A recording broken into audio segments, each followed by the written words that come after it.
Thank you so much for joining us today for Digging Deep, an Okie 811 podcast. My name is MG Govia. I'm the Education and Outreach Liaison of Okie 811. And today's podcast is really, really cool. Being in damage prevention over the last 10 years with me at Okie 811, I've encountered a lot of people throughout the nation that damage prevention are a passion.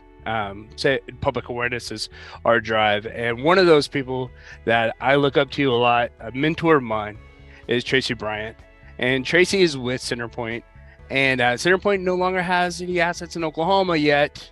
Our friendship and our mentorship is still there, and so I want to talk to you guys, our listeners, about Common Ground Alliance, about partnerships and damage prevention, all these cool stuff that's coming up. So hang tight. Let's learn some stuff together. It's going to be a fun conversation. So, Tracey, we get to hang out. We finally get to do a podcast that we've been trying to do for like a year now. Are you excited? Angie, thank you. Yes, thank you so much for having me on. Your listeners are in for a treat every time they dial into Digging Deep, and I've just really enjoyed your podcast. So thanks for the time today. I look forward to the conversation and all the things we can fit in here. Awesome. Well, Tracey, let's give people a little bit of background, let them know who we are. Hopefully they've listened to at least one of their podcasts and know a little bit about myself. So let's focus on you. Tracey, can you tell us where you came from? How do I know you? And why did I call you up to be on the podcast? Well, I've got just over 20 years experience in the utility space. Most of that has been in damage prevention and public awareness combined. So CenterPoint Energy used to have some assets in Oklahoma. Absolutely enjoyed working with the Okie team and just getting to know all of the programs and outreach efforts and really just the call center culture there as a whole. Very impressive. So while I hated to see us no longer have that asset type membership relationship, I have enjoyed the continued partnerships that we've been able to do. And some of that is on a national level. So when I run into your team, whether it's at CGA or one of our other initiatives, I just always look forward to that. Yeah, definitely. And there's other opportunities for us to run into each other. Obviously, CenterPoint has assets in surrounding states around Oklahoma, and I try to venture out to see what other states are doing with their damage prevention efforts. So we get to luckily run into each other quite a bit. You mentioned CGA, which is Common Ground Alliance for our listeners who aren't hip to the acronym. CGA is just this national platform that brings all one calls and anybody in the damage prevention industry together, all the stakeholders. And so one role that you have with CGA is being part of the education committee. And could you tell us a little bit about your role at the education committee? Yeah, and Common Ground Alliance really is a place that I have found kind of like my hub, my home for all things that I've learned in the industry. Just recently recognized with a Hall of Fame award, which came out of nowhere. I was completely shocked by that one. But starting out in CGA as a member, right, attending some committee meetings, I really learned how to take notes. Maybe that's where I started doing that, right? I was taking the minutes, then I helped on a couple projects here and there. And then really, most recent, I've been able to lead the Education and Marketing Committee. And that committee work is something I find a lot of pride in, right? I feel like we get a lot done. There's deliverables that make an impact for the entire industry.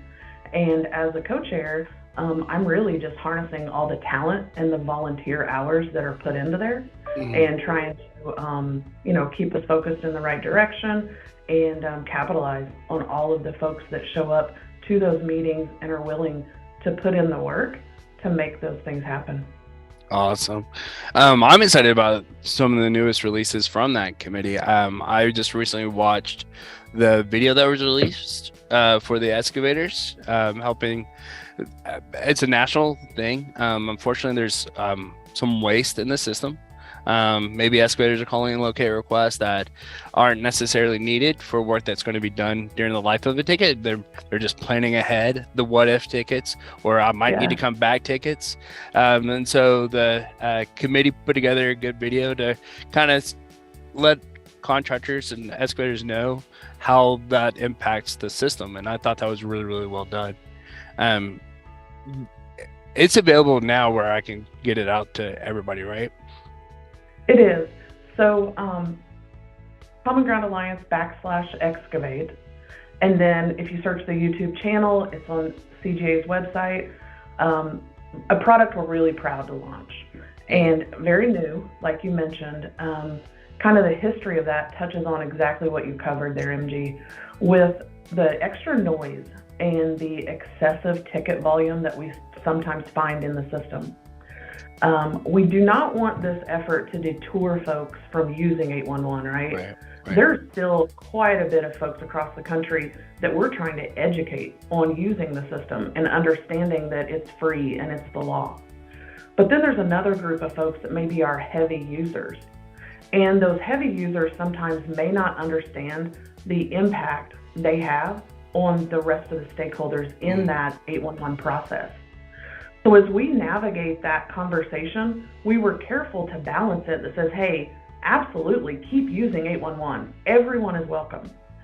But the conversation in that video is really around what you can do when you request an 811 ticket to ensure the best possible outcome.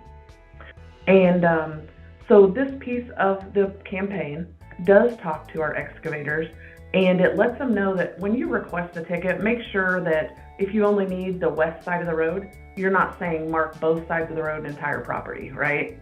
If there's an opportunity to white line where your path of install is, please white line. And then it talks about the importance of having accurate contact information on the ticket. When you need to call in remarks, and when it's time to really stop refreshing and recalling that ticket, make sure that it's pulled out of queue. Really, that conversation leads to removing the waste, like you mentioned, and streamlining that so we're not abusing our locate resources. Right. A lot of our members, whether they locate on their own or they have a third-party locator, we all know that resources are limited. So if we're not taking advantage of those locate hours, it allows the resources to be where they're really needed and not marking those jobs that they're really not needed on right now. Exactly. I have conversations with excavators all the time. Like, they talk about, that less than 5% time when a locator's late, right? Because mathematically, if I'm seeing second notices or subsequent notices less than 5% of the time, that means 95% of the time our locators are getting there on time. And then I go, so let's talk about that 5% that we're all angry about, because it's always it's not the 95% that they're getting right. It's the 5% of the time they're a little late. So let's talk about what happens, what causes 5% to happen.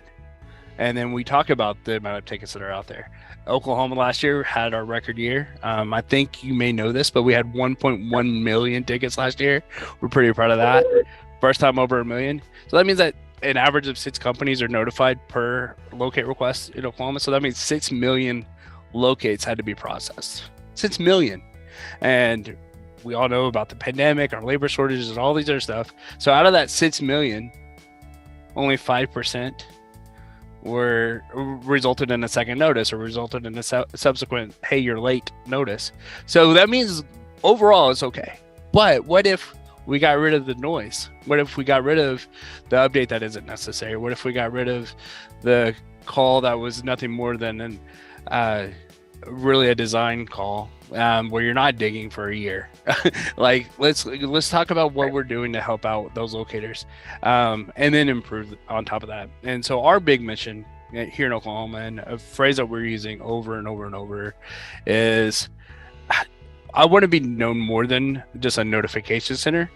I want to be a communication hub. And communication is the key to all the law. I can bore people with the legalese of the Oklahoma Underground Facilities Damage Prevention Act over and over and over.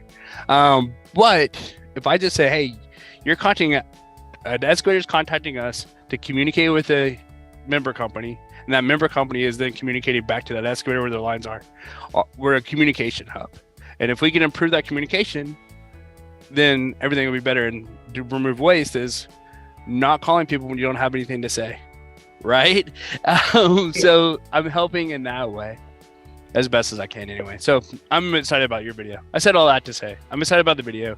It matches up exactly with what our communication has been, to change the narrative. Instead of it's a notification, they didn't find their work order. Well, did you communicate what was necessary? Are they communicating back to you? Let's go forward. And the cool thing about this video that you did is you're also looking to do one that are tailored towards a member company or that locating company or others within the process as well.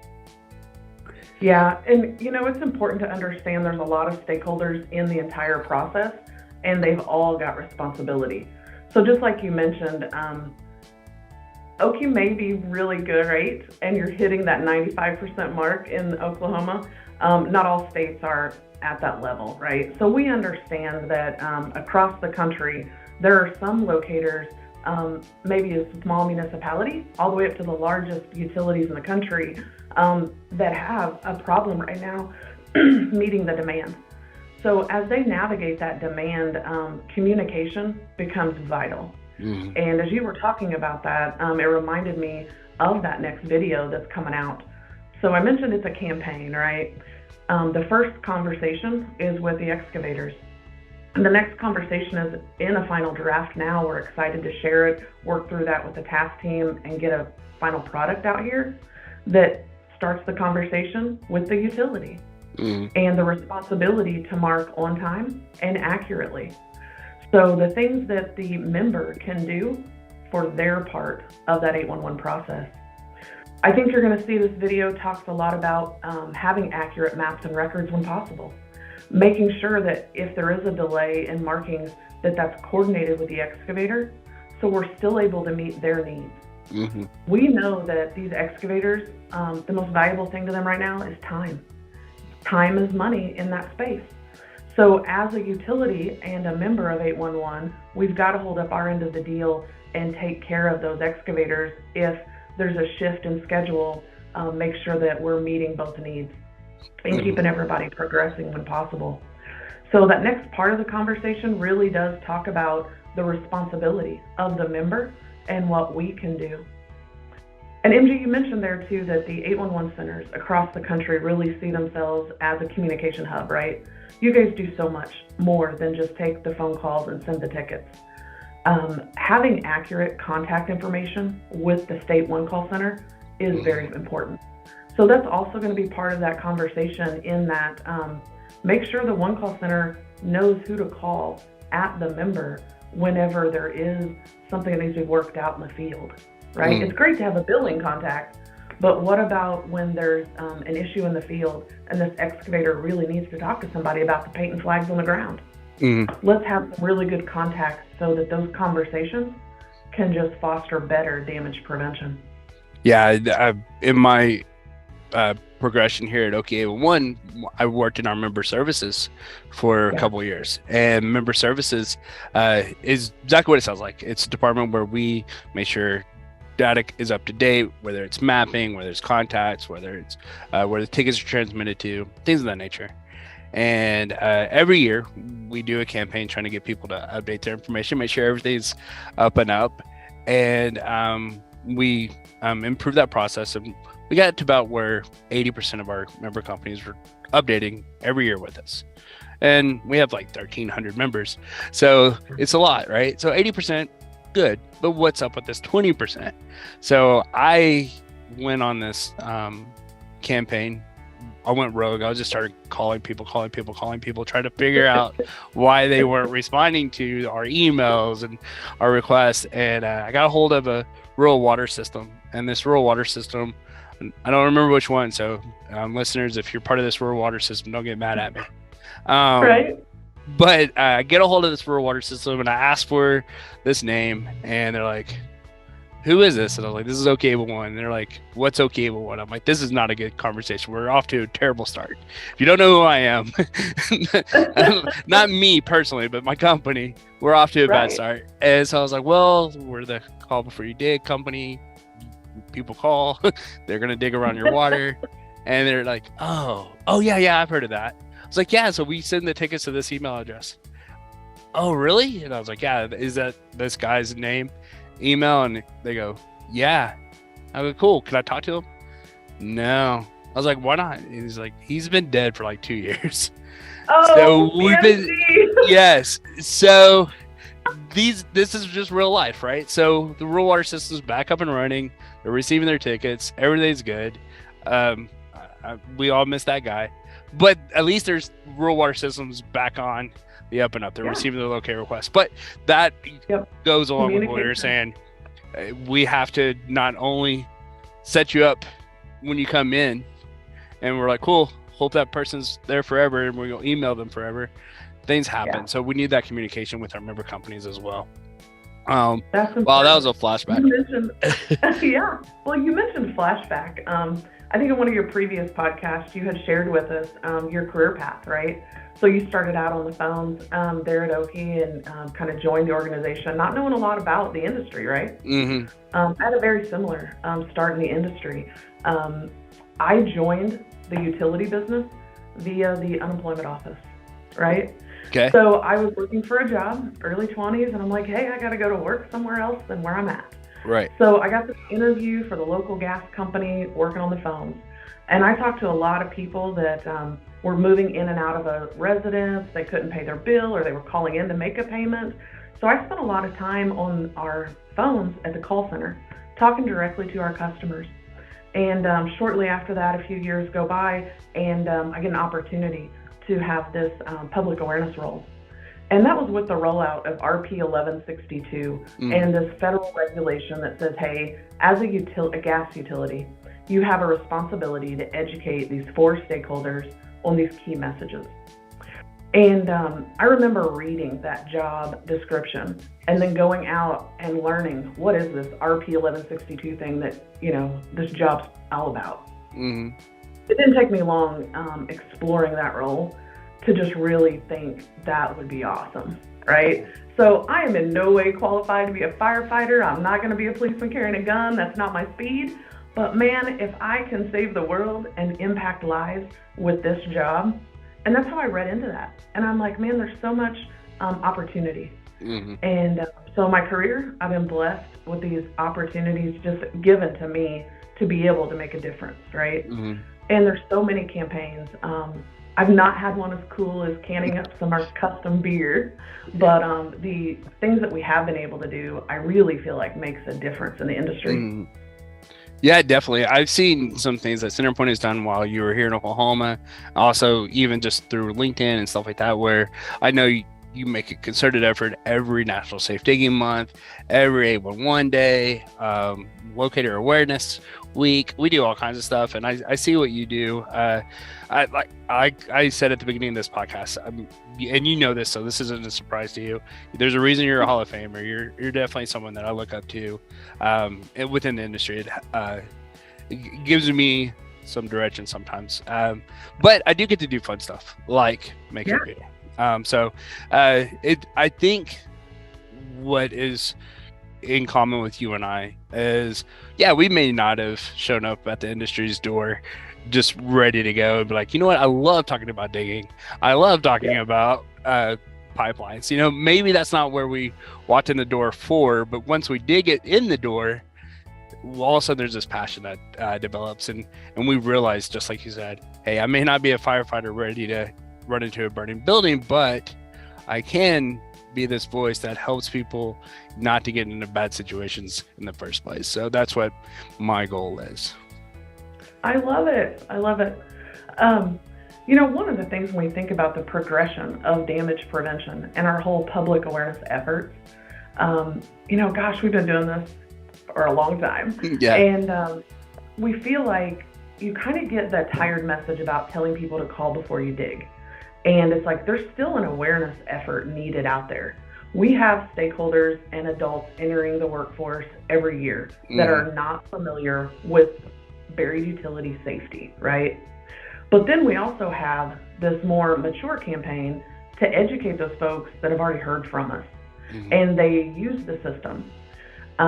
One of the efforts we're doing here at CenterPoint, and really with our partners and associations across the country, is to work on kind of a 201 campaign.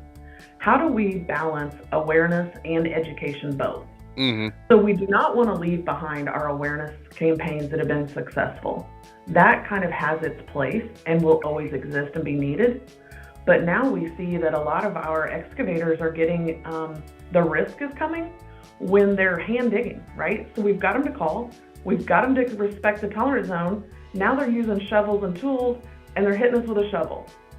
So if we are creating education topics around the value of using a spotter, and what is the value, how can you safely hand dig? What does it mean to start on the outside of the tolerance zone and kind of crumb your way in to the paint flags, not putting the shovel parallel? What's the best way to cut out a concrete square, right? So all of those additional topics that we're starting to create conversations around and really training materials that help the excavator be successful beyond just making the call and getting paint and flags on the ground. So I know you guys have some effort in that space as well. Some of your trainings go beyond making the call, and I think that's important, and where I think the industry as a whole, we're going to see a lot more progression. Yeah, we learned, well, as I came into this role, if you're not aware, I don't own a shovel. I've never been a professional excavator. If digging needs to take place on my property, somebody else is doing the digging. That's just what it is. But I've learned a lot through my role. I've learned a lot from excavators that I'm training. They go, hey, yeah, this happened, and then this happened, and now this needs to happen, right? And I'm learning all this stuff that 10 years ago I had no clue. And now I'm getting there. But I love what you're doing with the 201, because in the last 3 years since I've been in this role, I went and I did the 5 steps of safe digging, and I went with, hey, you need a call, and this is what information we need on a locate request. And that was a year one. It was like I was teaching myself in front of people, right? Yeah. Year one in the role, I'm like, here's the stuff we all need to know. Let's start with me learning it. And so year one was kind of like the big stuff, right? Year two, it was like, okay, now I know this. Let's talk about tolerance zone a little bit more. Let's talk about what hand digging and soft digging is. And then now we're to the point where I partner with safety trainers who know their excavation and trenching safety, who knows sloping and shoring and benching and all that good stuff, and how to use proper tools and equipment for that. I also have people I work with that will do safety messages on H2S or proper PPE or fall protection and all this other stuff. So I've learned that, hey, I can get you all the way to the time that your shovel's going to be used, but then I can partner with the next person who can take you through the end zone, if you will. And now you're on site. Now you're at your project. This is how do you stay safe there. And so those partnerships that have opened up in the last year and a half, that has been the 201. It's not me necessarily knowing it, but finding that partnership and being able to have a day of training that gets people from not only using A1, but also hopefully staying safe and coming back to work the next day. Yeah, I tell you what, those subject matter experts in our industry are available and they're eager to share. So I definitely lean on a lot of different folks when it comes time to talk about a new skill or to educate somebody on something that, man, it just isn't going right. There are so many subject matter experts out there that we can tap into. And that's one great thing about our industry is everybody's willing to share and help each other, whether it's at the one call center level, the utilities, and now even our excavators. We see those walls are not up anymore, right? Everybody's willing to say, hey, here was a best practice I had. Here's how I overcome this obstacle. You run into a utility line that's, kind of entangled in a root bed. You've got tree roots all over this line. What are you going to do? Like, what is the best way to tackle some of these obstacles you come across in the field? And the thing is someone else out there has figured it out. Yeah. And as we communicate, either through your one call center, your local damage prevention councils, or some training meeting that you might have. Those kinds of conversations really help advance all of us in safe digging. So I appreciate those kind of working relationships and finding those expert partners. It's valuable. Exactly. So in Oklahoma, we just started a thing. I'm going to call it a thing. It's called, it's a thing. My friends at OPAL, Oklahoma Pipeline Awareness Liaisons, Absolutely.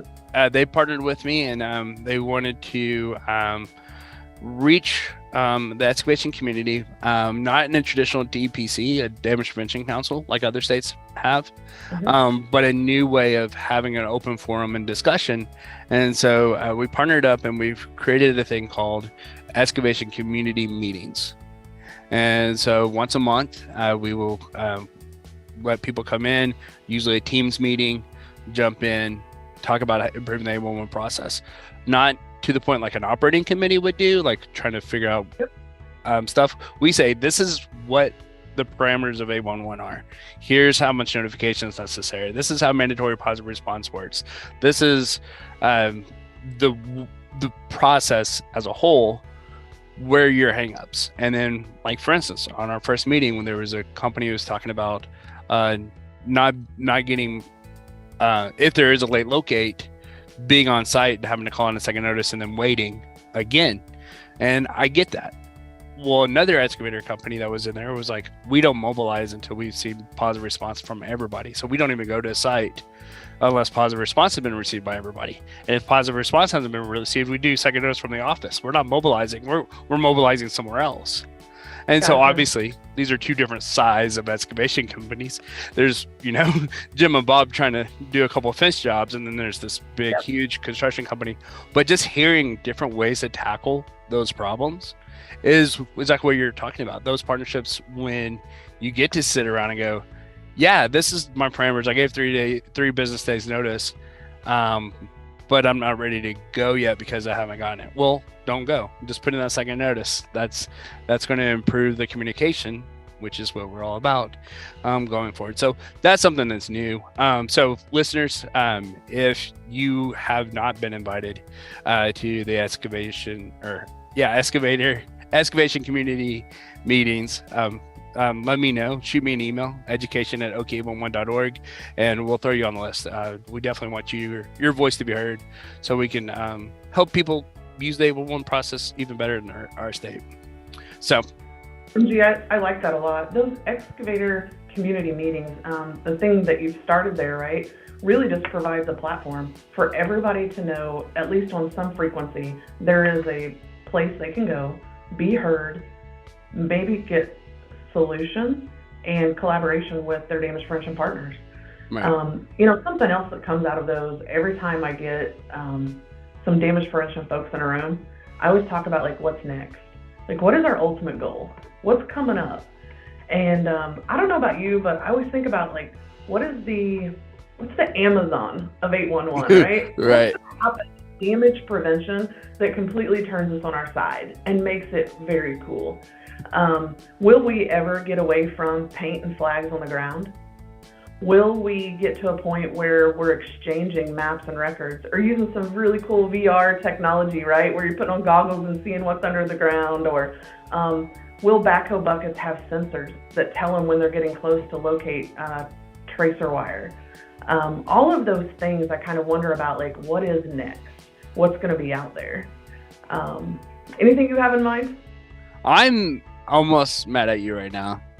All the other stuff I've heard of. Okay, so I'm a dork. I mean, I admit it. And I've talked about, eventual no need for paint and slides. I've talked about VR. I've talked about, I've talked about all sharing of maps, all this good stuff. Never thought about bucket sensors. How cool would that be? Or what about just self-digging machines, like no operator, like the Tesla of excavators? There's not even a person in there. That's probably like 1,000 years from now, but that would be so cool. Yeah. But there's a lot of stuff out there that we do really well, and we improve and we try to get better at it. but we've got to determine in the industry how to maintain safe digging, right? How to maintain respecting of everything that's buried underground, but also a new way that is not so resource heavy. Right. Every time the locate world gets, an influx of activity, whether it's a bunch of federal funding for fiber work, or maybe we're going to get federal funding that allows everybody to update their water and sewer systems. What is next, right? Some major highway stuff. All of that ultimately impacts the utility bill.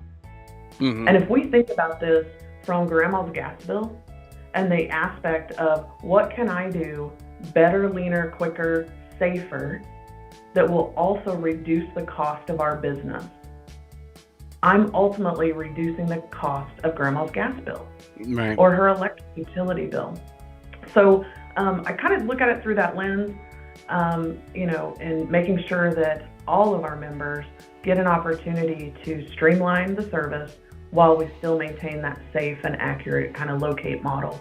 Mm-hmm. Yeah, and we've seen that over the last couple of years. A lot of technology has improved. I mean, Google Maps isn't Google Maps from 10 years ago. I don't even know if Google Maps was around 10 years ago. Probably. I don't know. But like technology has gotten to the point where now our members mapping, we're sending more relevant locate requests than ever before.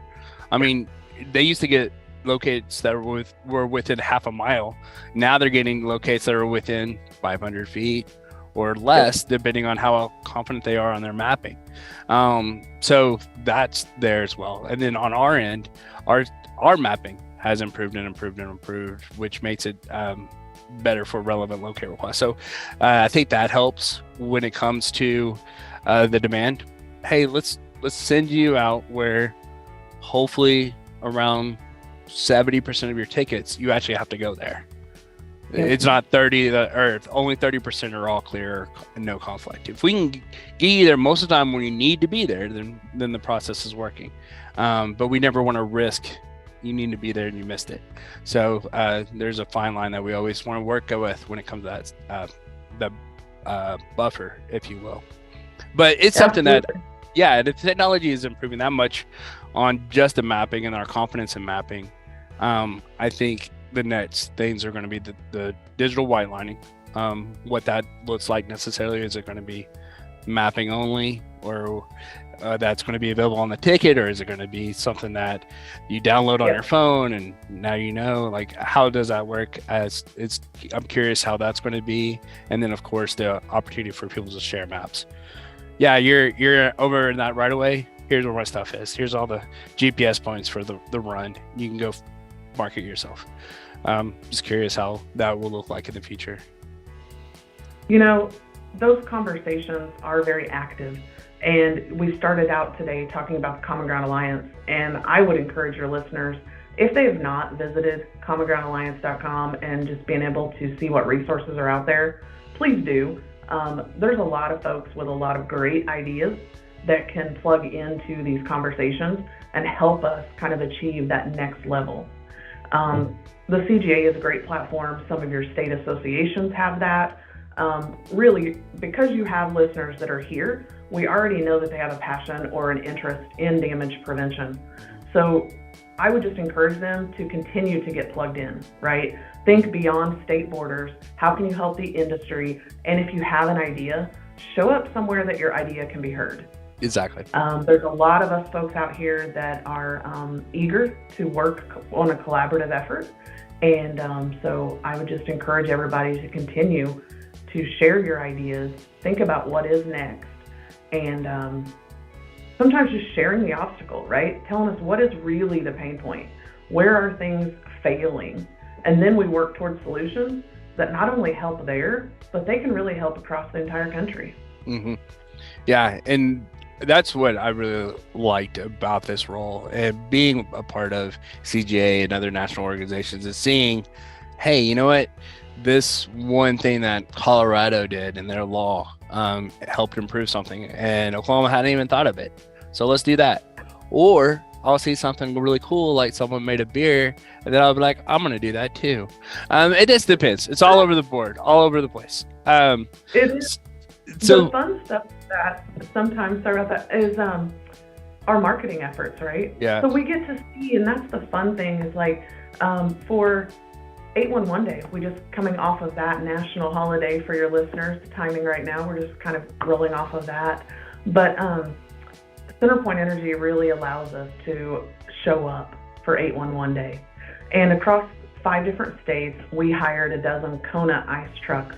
And we're nice, out in the community sharing how to dig into your snow cone, right? nice. Safe, and doing a lot of stuff like that.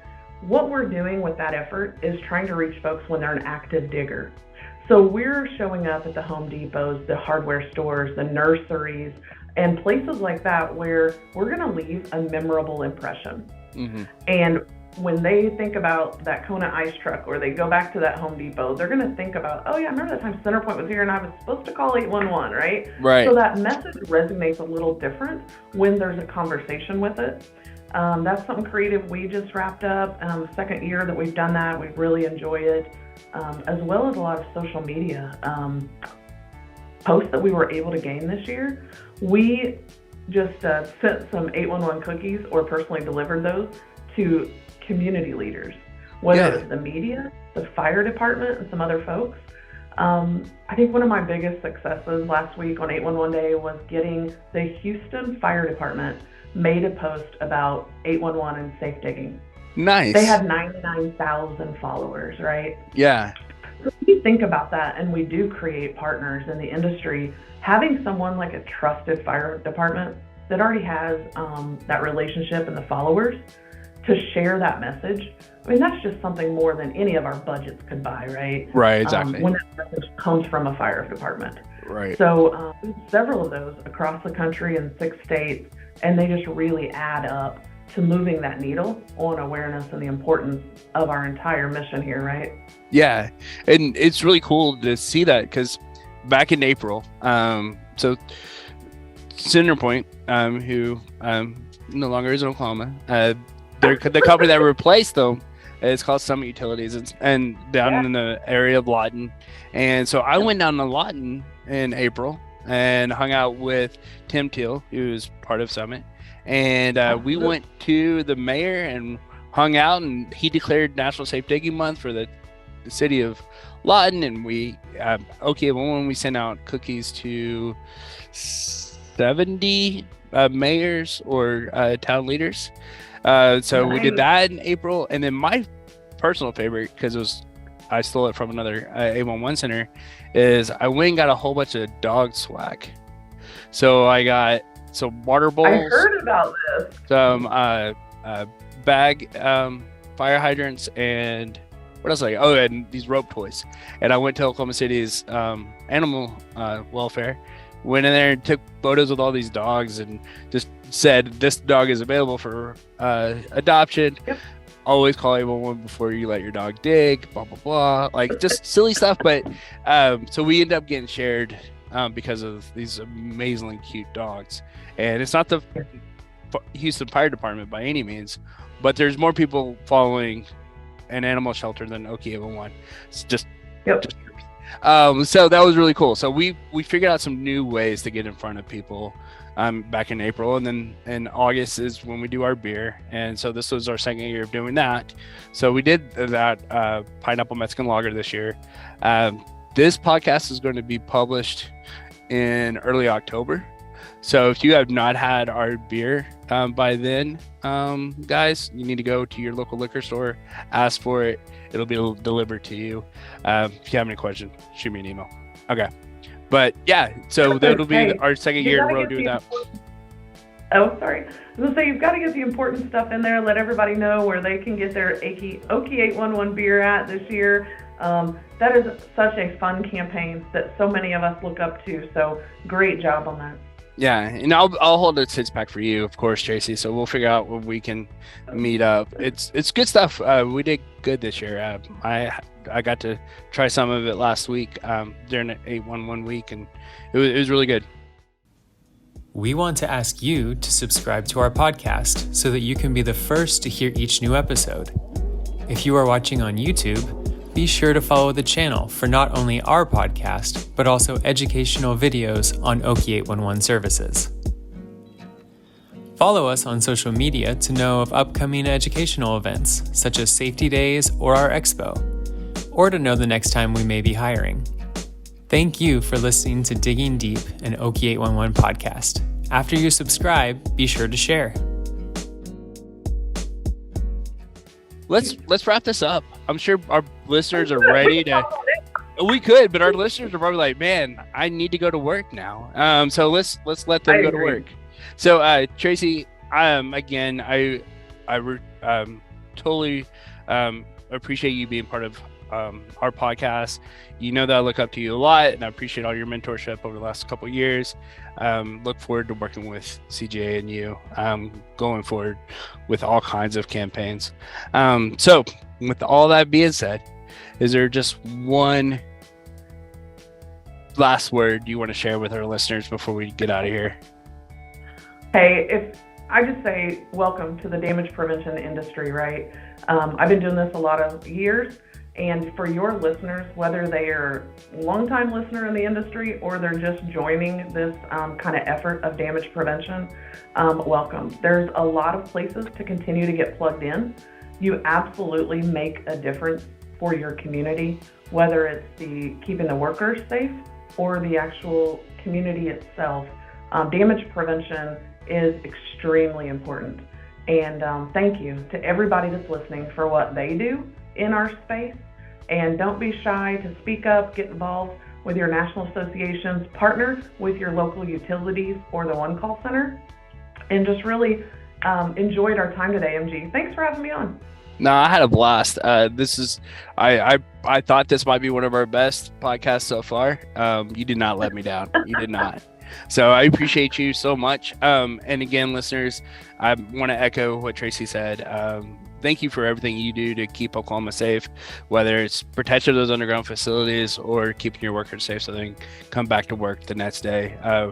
Without that commitment to safety, Oki 811 couldn't exist the way that we do. And we do everything we can to partner with you and help keep the community safe in our state. If you have any opportunities for us to talk to your crews, talk to your fellow workers or your community, reach out to me, education@oki811.org. 99% of the things that I can help you out with is going to be 100% free.